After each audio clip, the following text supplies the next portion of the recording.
Yeah. What's going on? Welcome to another edition of Alquan Speaks on Talk Real Solutions Network, hosted by the Blog Talk Radio website and phone service, however you want to call it. Anyways, what we're here to do is we're here to discuss black leadership and who exactly are they leading and where are they leading us to.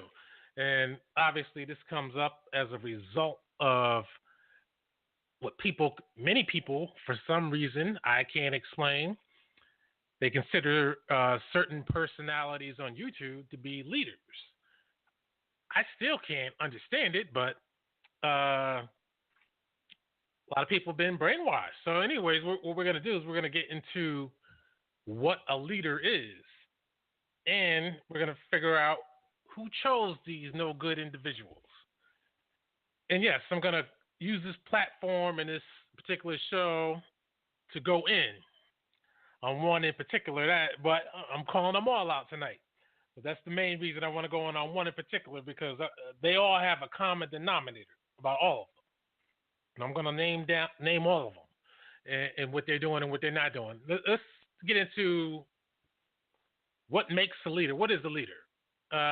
Basically, it's any individual who can either head an organization or on his own, his or her own, the main characteristic is to influence people and command them to do your bidding, so to speak. In a nutshell, that's what a leader is. Let's say that's what a leader can do. Let's put it that way.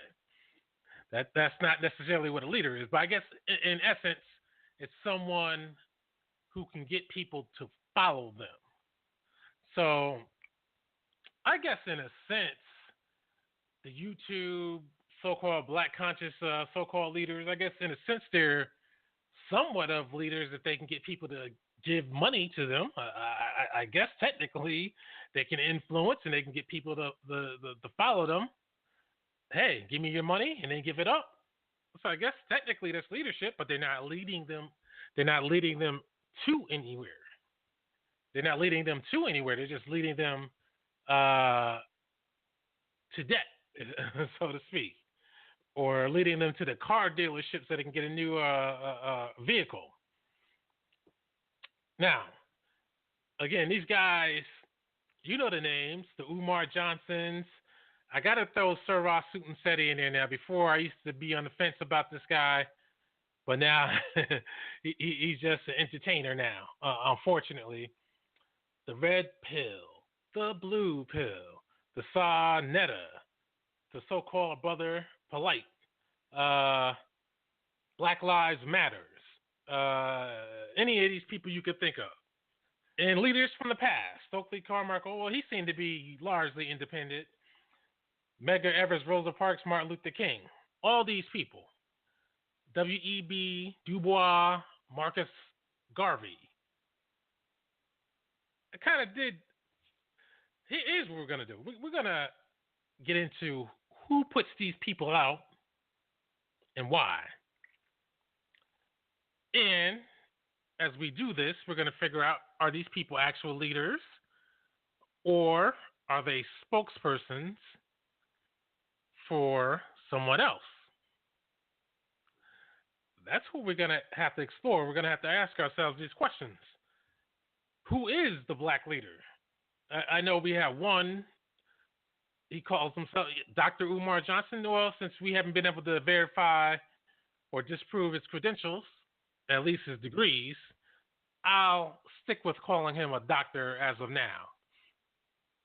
Since, you have other doctors, so-called doctors. Dr. York, he's not a real doctor. Dr. Africa, he's not a real doctor. But I actually like Dr. Africa.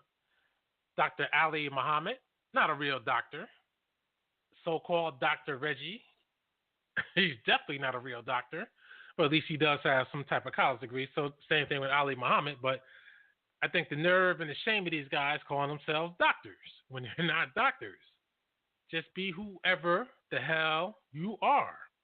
I mean, stop calling yourself something that you are not. If you want to be a doctor, get your ass back to school, get a PhD, then you can say that you're a doctor. It's that simple. Other than that, give whatever title you are. That's why some people who don't have any credentials, that's why they simply call themselves brother. Brother this, brother polite. You have no credentials, so anybody could be a brother. So and they all have code names too, by the way. Never their real names. Why are they always hiding their names? It's always some fancy Egyptian name or some made up African name or some African sounding name or a combination of an African, Arabic, Egyptian name. All types of craziness, but hardly ever their real name. And we have to discover that by mistake. So, anyways, who determines who the black leaders are? Is it the black people? That's a good question. And the answer is no. Why? Just like presidential. Oh, yeah, I forgot to throw in Barack Obama, his name too. Because a lot of people are under the impression that he's a black leader. No, he's not even a leader of the United States, let alone a black leader. He's not even a black American, so he's dismissed outright. So black people, we don't choose who the leader is. And the reason why we don't choose who the leader is because there is no structure, there is no central command, there is no core administration of black America. Because of that, we can't pick any leaders. This is why these guys come from here, there, and everywhere. If we had an administration, some type of black club where we can pick who's going to represent us, then we can regulate. And anybody who's not down with us, they can be removed, so to speak. But instead, since we're unregulated, we're just a hodgepodge mix of peoples who are operating on their own. We're largely people who are called black, and we're wandering aimlessly, truth be told. So the so-called black leaders that we do have, when you really do the background on these people, you realize that these people are not really you and I. They're not black Americans. They are from the Caribbean. They are from Africa, like in the case of Brother Polite. He's a Nigerian, but he speaks on our behalf. He doesn't speak on the behalf of the Nigerians. So, and I don't know how many people consider him a leader, but like I said, if he can get you to give up the money, then I guess he must be leading somebody. You can look at it in that way. But he doesn't speak. He pulls the stunts that he pulls on behalf of Black America. He speaks as if he's one of us, but he's not one of us. He's a Nigerian national. And the question is, why do these people come and they want to speak on our behalf? Sa Neter, he's a Dominican. Blue pill and the red pill. They're from some obscure Caribbean country. I think it's Martinique or something like that. Or Dominica, one of those obscure ones. Louis Farrakhan, St. Kitts. Who else? Marcus Garvey, Jamaica. At least with Umar Johnson, at least he claims that he's an American. He claims to be related to Frederick Douglass. There's somewhat of a resemblance. Or maybe he just put that out there because he said, hey, it matches, but that's the God complex. To get you to relate to someone else in the past to say, hey, I should gravitate towards this guy. It's like Michael Jordan Jr. If he steps on the NBA, you're going to pay attention to him because it's Michael Jordan Jr. Brandon Lee tried to measure up to Bruce Lee, but he didn't. But the fact that he was Bruce Lee's son had you at least pay attention to him to say, hey, let me see what this man is all about. So we couldn't really measure them in that way. So leaders, who picks them? It's not the black people. You could argue that they pick themselves, but here's the question. Who puts these people out? Who makes them go out there and say, I want to speak on behalf of black people? Because apparently, in this new age of social media, it appears as if whoever has the most subs, whoever has the biggest mouth, whoever is interviewed by a lot of people, they're considered a leader. Umar Johnson says he's the most requested black scholar on the planet. I mean, his ego is out of the stratosphere. I mean, it's crazy. Who gives a damn if you're the most requested black scholar? When you become the most requested scholar, period, then brag about that. And who gives a damn if you're the prince of Pan-Africanism? Nobody gives a damn about that. That doesn't do anything for black America. And on top of that, you're supposed to be building a school. If he bragged about the progress of the school as much as he brags about himself and his lectures and where he's going to be at and all this kind of stuff, then a school probably would have been on the ground a few years ago. And speaking of the school, like I told you, the new Nation of Islam, they built the school from the ground up at the cost of $150,000. They had their own labor that they provided. They did a pretty good job, man, on their own. $150,000 in materials, and they built the whole thing on their own. So again, Umar now says he's sitting on $1 million. He said that out of his mouth. If these people can build a school for $150,000, not buy one. They didn't buy a school. They built one. They designed and built one from the ground. You know what that means, right? That means they already had the land in progress. They had to get the land and build the school, the proper permits, and all that kind of stuff. They had the architect. They had the design. They had everything. Someone wants to know if I follow this community closely. Well, if you're talking about the new Nation of Islam, well, I'll tell you this. I have watched their videos. They had the Love's Tire shop, which they rehabbed and put that out. And I do have to say, matter of fact, I'm going to try and get somebody on this show from there so they can speak for themselves. But I was going to do that last week, but I got busy. But I think I admire the fact that they had a vision. They're not like Louis Farrakhan's group, talking. After a while, you get tired of talking. You get tired of listening. Malcolm X, Khalid Muhammad, they got tired of talking and tired of listening because after a while, you're like, okay, what's all this talking doing? You gather people up, then what? You do nothing. Where are you leading people off a cliff? See, at least with the new Nation of Islam, what they're doing. No, not what they're doing. What they have done. They had a vision for, I think they call it a University of Islam. They had the vision. They got the money. Only 150 G's. Yeah, it doesn't look like Harvard or Yale schools. The university, it's nice, and on the inside is definitely high tech. It's a school. I mean, they had the vision. They said, let's do it. They did it. And they did it with about, 80% less of the money that Umar Johnson has. I mean, come on. Umar Johnson's still talking about, I'm looking into the school, looking into these schools in Detroit.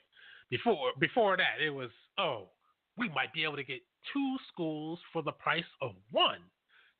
Every other interview or conversation, it's a new excuse for the school. I'm still looking. I'm doing this. Now, I listened to a TRS show where they said that Umar Johnson called in one time.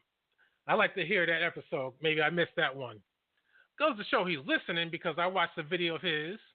And if you recall, last year, I told Tyrone on this show, This is when I was still in his corner, Umar Johnson's corner, that is. I said, if this man doesn't have a school by the end of next year, which is now this year, he's full of shit. That's what I said. And a month or so ago, Umar Johnson, at least I finally came across that video. He said the deadline is the school by the end of next year, which is now 2017. So maybe he is listening to the show. And maybe he's coming up with that because it sounds good. I'm giving him that deadline because, damn it, if you don't have it by the end of this year, you were definitely full of shit. I mean, there's no doubt about that at this point in time. I mean, we're kind of calling it now, but I mean, come on, you're sitting on $1 million according to him. Now, if you're sitting on $1 million and you tell that out to the public, this means that you either have more than $1 million or you have far less than $1 million and you just want people to keep donating. He wants $5 million. Like I said, the new Nation of Islam built a school from the ground up. You can go to their YouTube channel. Yeah, they got 50 million videos, but you'll have to search for it. Put in University of Islam or something like that, and on their channel, you'll come up with the video. They show you how they built it from the ground up for $150,000. If you had to pay somebody, let's just say it's $400,000. Just say that, just to throw that out there. That's still something they built. Has lockers, marble walls, projectors for the kids, state-of-the-art electronics. Come on. It may not hold 10,000 students, but let's say if Umar Johnson bought one of these universities, these old ones, could he really hold 10,000 students in one of his schools? He's not going to have that many students. Do it like the the new Nation of Islam. A lot of you don't realize there's a few Nation of Islams out here. It's not just Louis Farrakhan's group. The new Nation of Islam, they said they have a few students. I didn't ask them how many students, but if I get somebody on here, I'm going to ask them, and we can all ask them. Because I think they need more publicity because this is a good counterbalance to Umar Johnson's BS. Because they actually did it. See, once you get into doing it, then he can still collect donations if he actually had a school in progress. Matter of fact, if he had an actual school, I think he would probably get even more donations than he's asking for because people will see that it's happening. And if it's a good thing, people will donate. And people will enroll their children into the school. So it'll actually be more successful if he can actually make it a reality. But so far, it's a fantasy. His main thing right now is beefing, bragging, but not doing. Unless you call going on tour, doing lectures, doing something. Because all you hear with these guys is, well, I'm going to be here. I'm going to be in Detroit. Get your tickets. Get your ticket. I mean, this is what they say. It's like, well, I'm going on tour. I'm doing a concert in Los Angeles. I'm doing another show in Vegas. This is all it is. It's a show. And people actually buy tickets. See, you got to understand, when they go and do these lectures, this is how they gauge their popularity and their command of people. If you're an idiot and you pay $30, $50, or like Dr. Boyce was charging up to $150. Damn.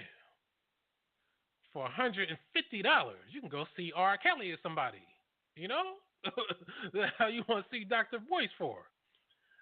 If you can get some idiots to come up with that kind of money, that means for sure they have your mind. And if they have your mind to make you come up with that kind of money, you're wasting money giving it to these guys, the truth be told, because they're not doing anything for you. They're not doing anything for black people. Truth be told, they're totally held unaccountable for whatever they say that they're going to do. Umar Johnson says he's going to build a school. Hasn't been built.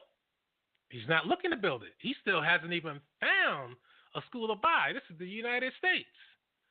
He goes from state to state, country to country. Says, oh, it's going in Africa. Oh, it might go in the U.S., Virginia, Detroit now. Now, let's get real. In Detroit, since he brought Detroit up, there's a lot of rundown, abandoned buildings out there. You should really be able to find something extremely cheap in Detroit. And I heard Cleveland has some pretty cheap real estate too. So if this man's sitting on $1 million, this guy's got to be full of shit, man. I'm sorry now. It has to be this way now. Because if you're sitting on $1 million, you shouldn't keep looking. Find something small. See what you could do to get the students enrolled. Matter of fact, he can build one small one, let's say in Cleveland or Detroit. Get that going, learn the process, get donations, then open up shop in other spots.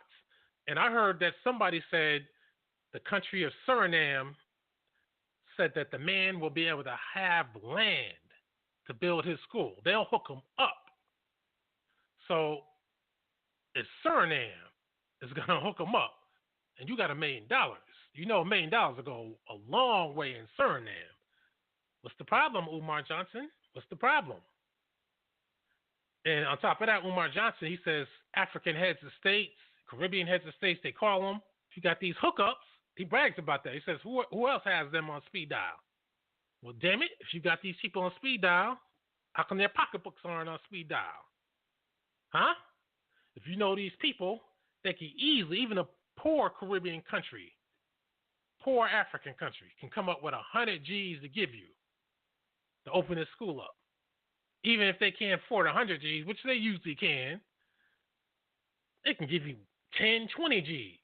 No excuse, Umar Johnson, if you have all these people and all these connections. No excuse. So, again,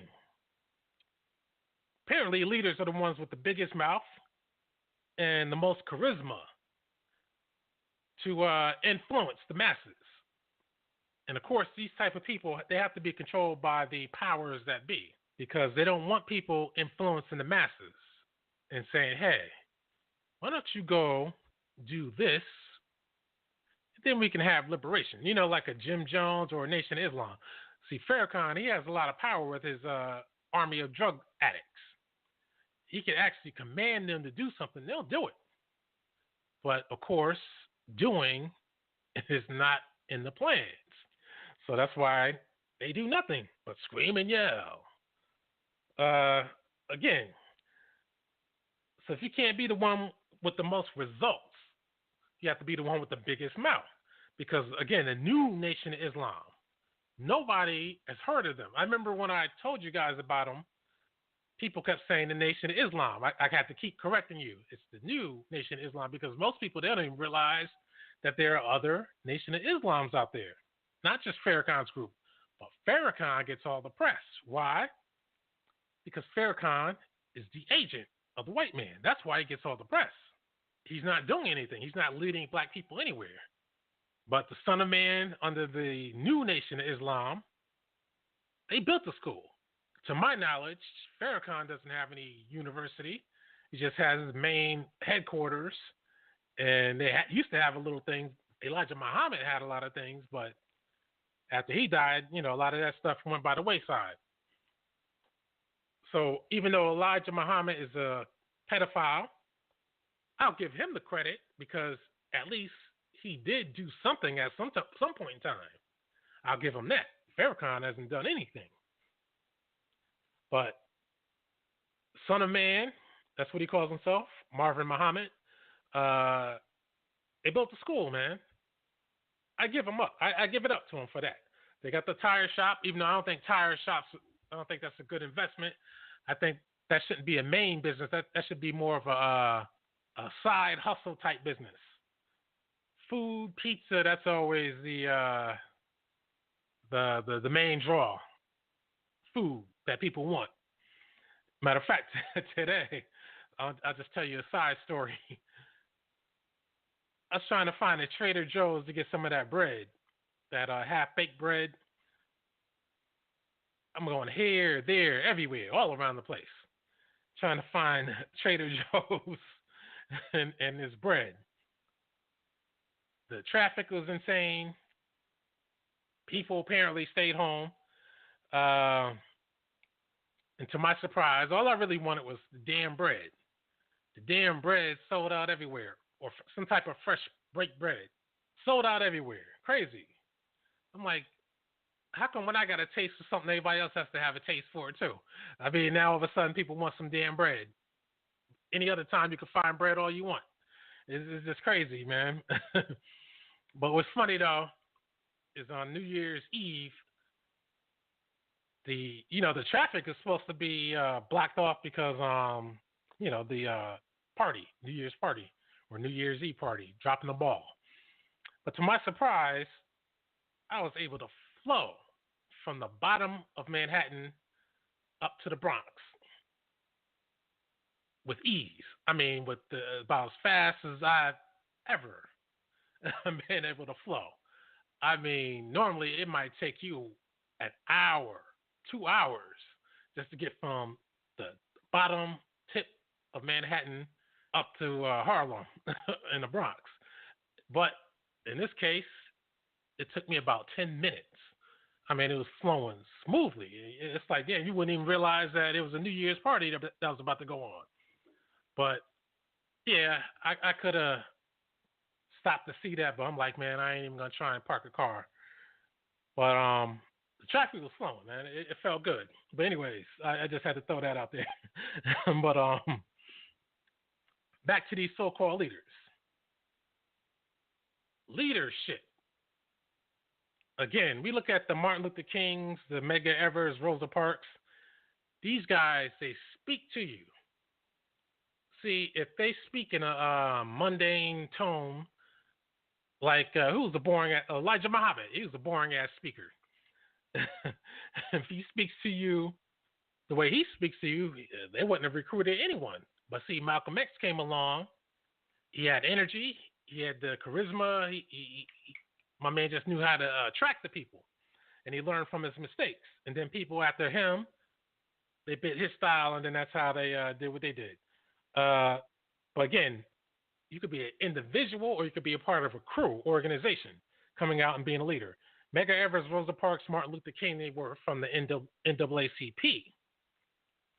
So they were made into leaders from the NAACP. Why? As I told you this many times, the NAACP is a white, Jewish, black-fronted organization for black people. What they do is they get the heat in the name of black people. When people say, damn the NAACP and black people, they keep thinking it's black. Or at least there's propaganda out there and they know that it was Jewish created and they just want to act like they don't know. But see, people like me, I go on these internet blogs and I let people know it's a Jewish creation. You don't hear anything from them after you tell them that. See, they don't like the truth.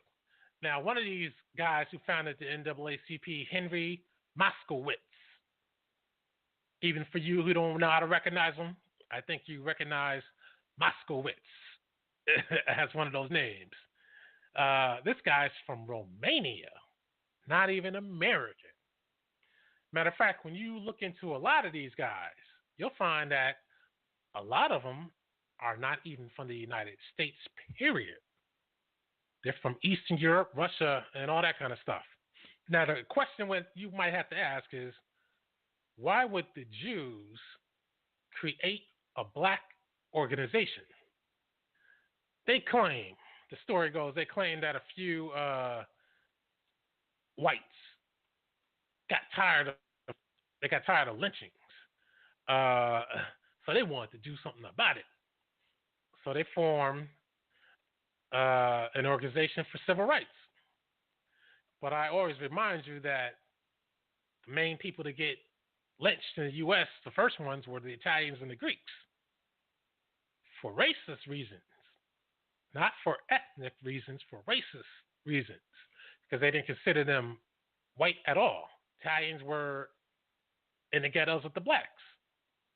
They were called black. Because you know why. And it's before the Moors. I'm not going to recount all the stuff I always talk about.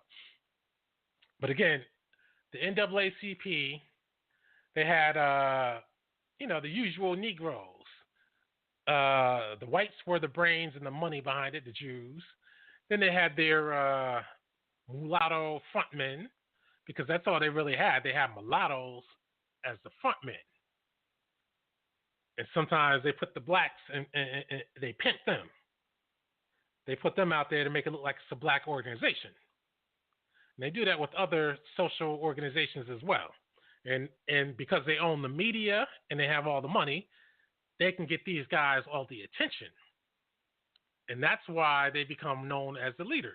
Imagine if you saw, let's say, Gary, who calls here.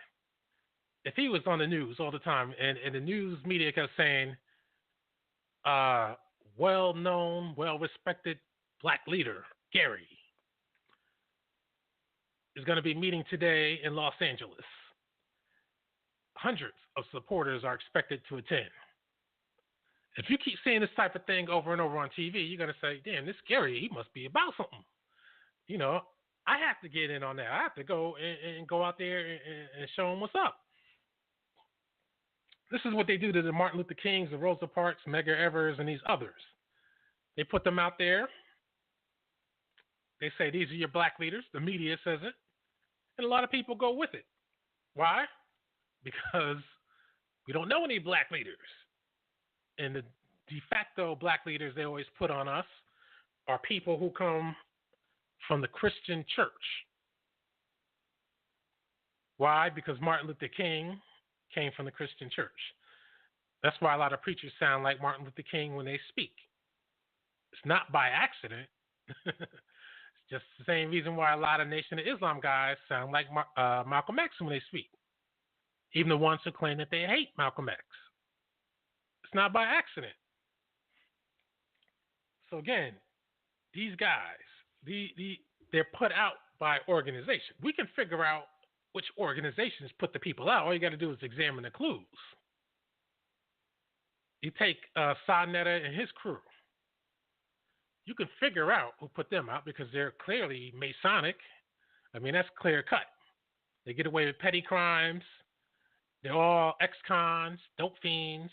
And it's easy to turn. Sarnetta shows how he went to prison.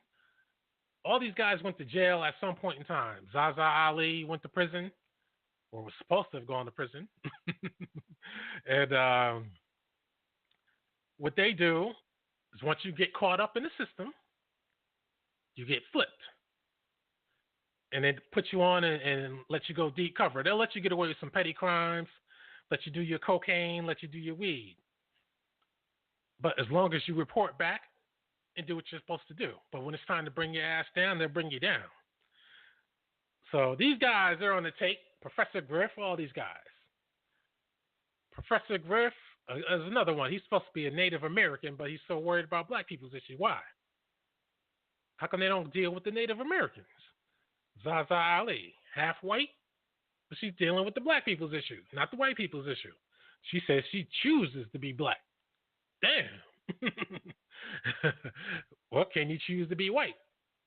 She doesn't want to answer that type of question. Then, of course, you got the Umar Johnson. He's the only one that's an actual American, according to him, of the people that you know. Everybody else is a foreign extraction. So that's the only credit I'll give Umar Johnson. And if he's a real doctor, I'll give it up to him on that. But I'll tell you, man, listening to his diction, he doesn't sound like a PhD. I swear. He doesn't sound like a man that went through the process of becoming a doctor. The guy constantly says things like, I'll show you minds. Minds. Only the most ghetto of Negroes says, I got yours. I got minds. Go get yours. Minds. That's not a PhD, man. I'm not a PhD. But I know the English language. He also says things like, man, after I just said what I said about Sir Rasut and Seti, I got 1,000 Texas. Texas is a state. You get Tex. Texts. Tex. not Texas. A lot of black people talk like this, but you could dismiss the ones who say that they're not a PhD. But he's supposed to be a PhD, a doctor. You don't say Texas. You don't say that. Among other things that this guy says that I caught out. See, I listen to people very carefully, and I'm putting the pieces together. See, like Umar Johnson, there's some things I noticed about this guy. I'm like, I keep asking myself, who called this man? Who put this man out here? Right now, he's acting like he came out on his own. But I could tell. I'm not going to give away all the secrets in case he is listening, because I don't want people to change their style and correct themselves. I want the flaws to stay out there. But I could say this. I could tell by the way he speaks that he's professionally trained to speak. I could tell this. And I'm not going to say what it is that I know and how I know it, but I could say I could tell it. And even with Suraj Sutanseti, there are some things, even though he's so unorthodox, and he's clearly designed to attract a certain element of society. I could tell he's still, I won't say professionally trained. If he was, he didn't really take the lessons too well, but there's some fundamentals he keeps when he speaks. I'm not going to tell you what those are because I don't want them to pick up on it. I want the mistakes to still be out there. But there's some things you can't hide. And with Umar Johnson, I can tell. I'll give you a hint on Umar Johnson. Watch Louis Farrakhan. If you've ever studied Farrakhan. See, I studied Farrakhan so much, I could tell when the man is lying. I know when he's lying. I know when he's telling the truth. I know when he's just flat out trying to avoid things. Well, you watch him, and you watch a few other people. You can tell who has been you can tell who's been professionally trained to speak. And Umar Johnson has been professionally trained to speak because there's certain things that you do when you speak. Matter of fact, when I was in college, I did take a public speaking class. That was a requirement. It was a good thing too. It's a good thing they let you do that because a lot of people who took that class, a lot of us were not used to speaking in public, so we were kind of forced to do it. And a lot of people were still kind of uncomfortable as they were doing it and afterwards, but it did help to open up a lot of us up. You have to be trained to speak unless you're just a common loudmouth. You know, some people just loudmouth, they love to speak, but they don't know how to influence when they speak. And this is what Umar Johnson has been trained to do. This is what Farrakhan has been trained to do.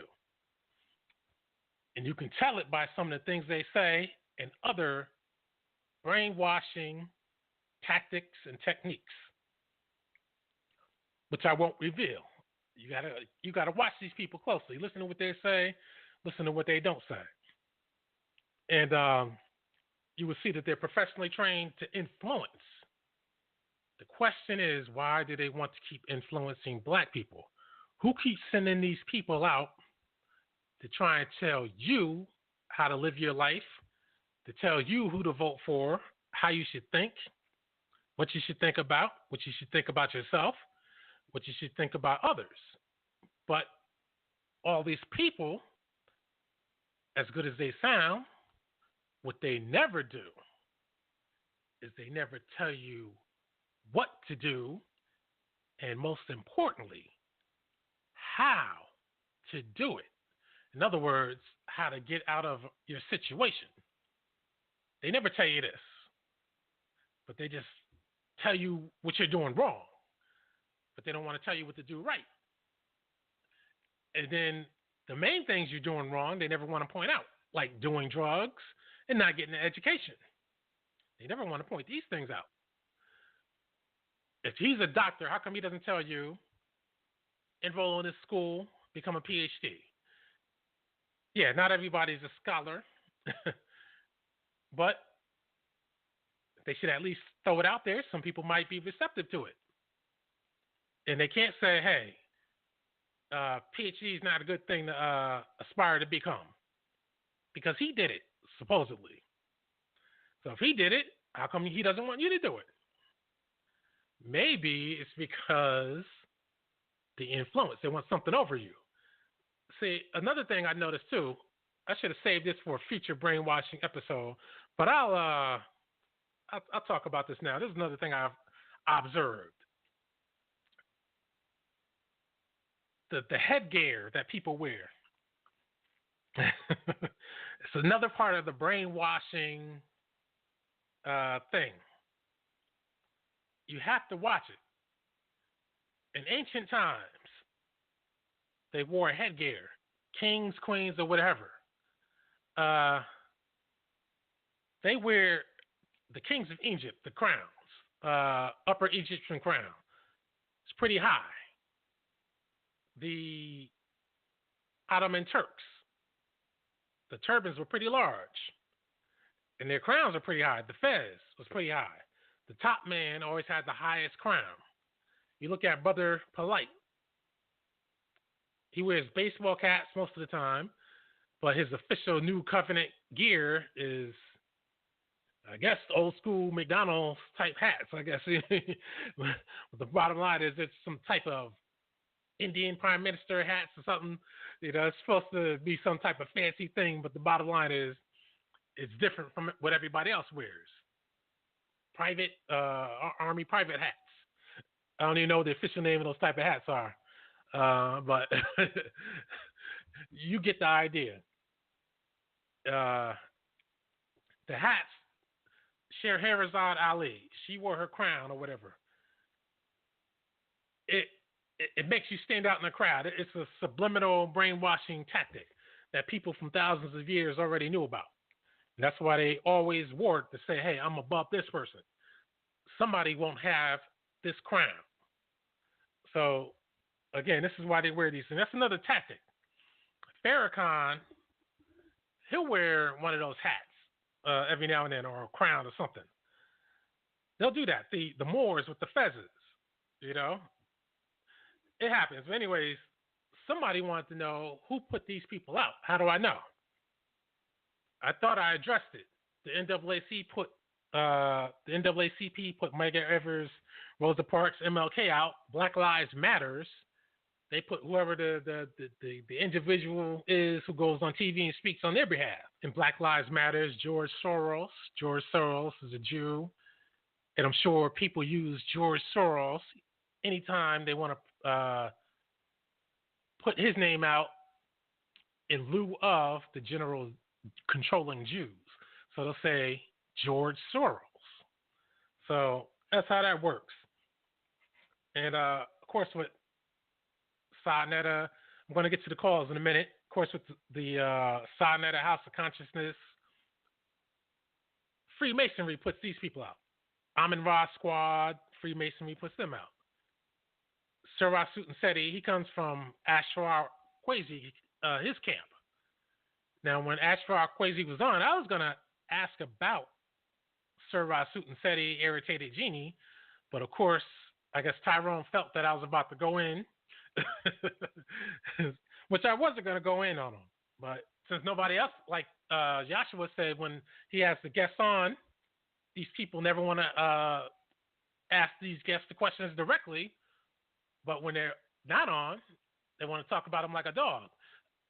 I want to ask them the questions directly, but I don't get the time unless Vinoko Rashidi's on. Bring him back on, Joshua. Vinoko Rashidi.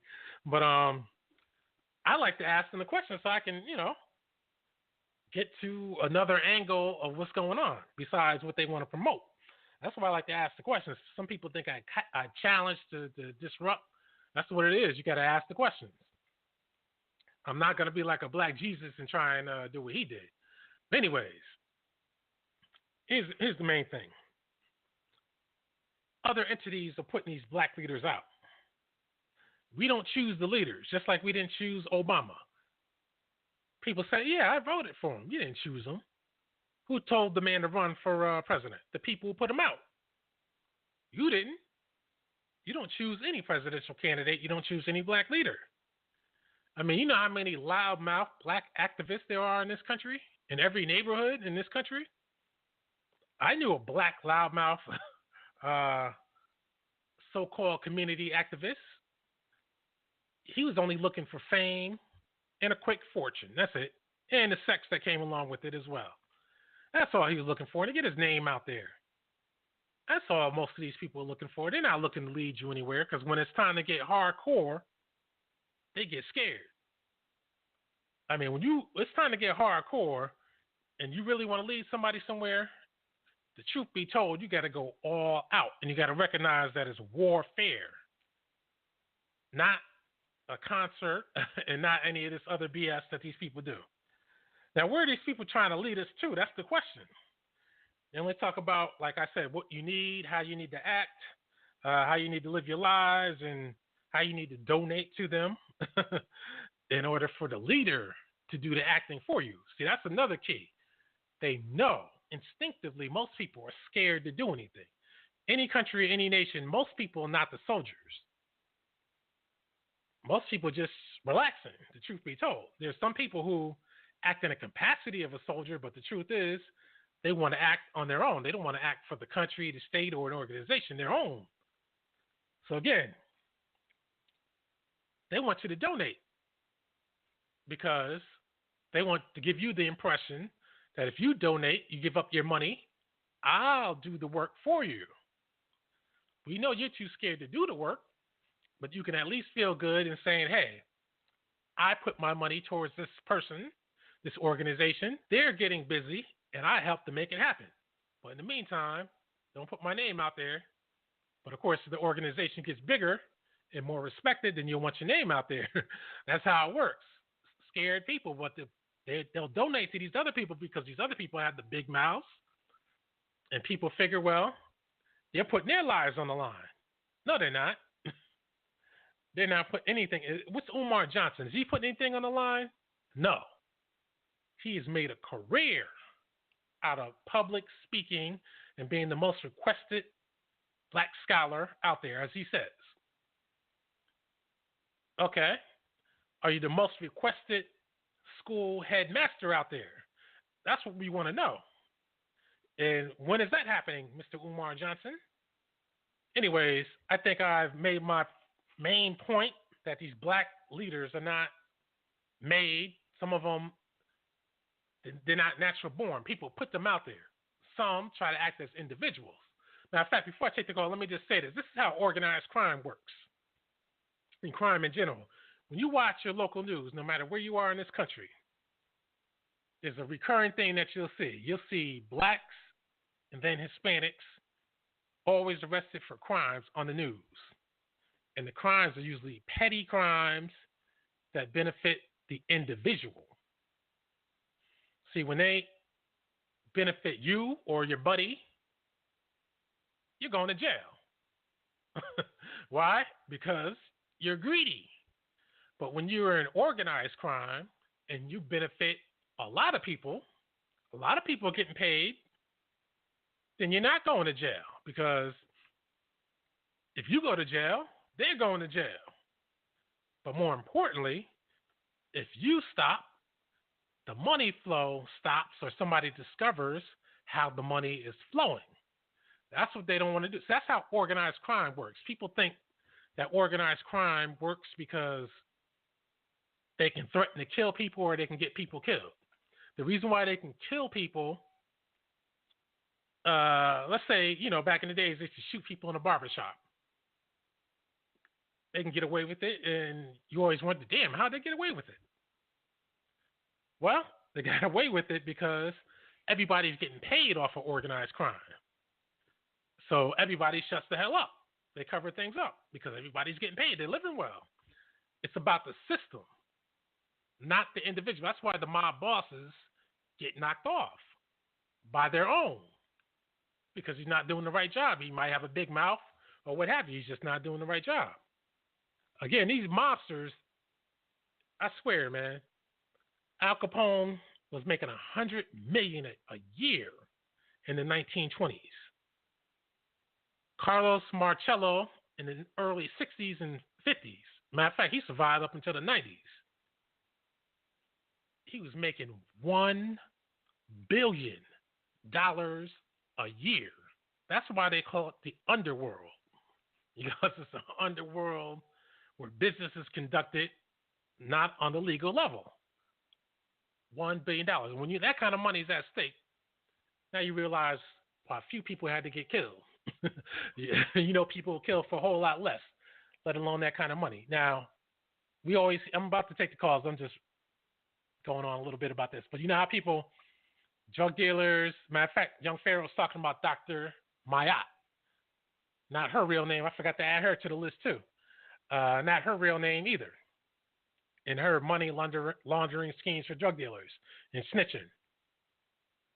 See, she couldn't launder $500,000. So if these mobsters are working with billions, how are you washing that money? Unless people in the highest places are involved in it.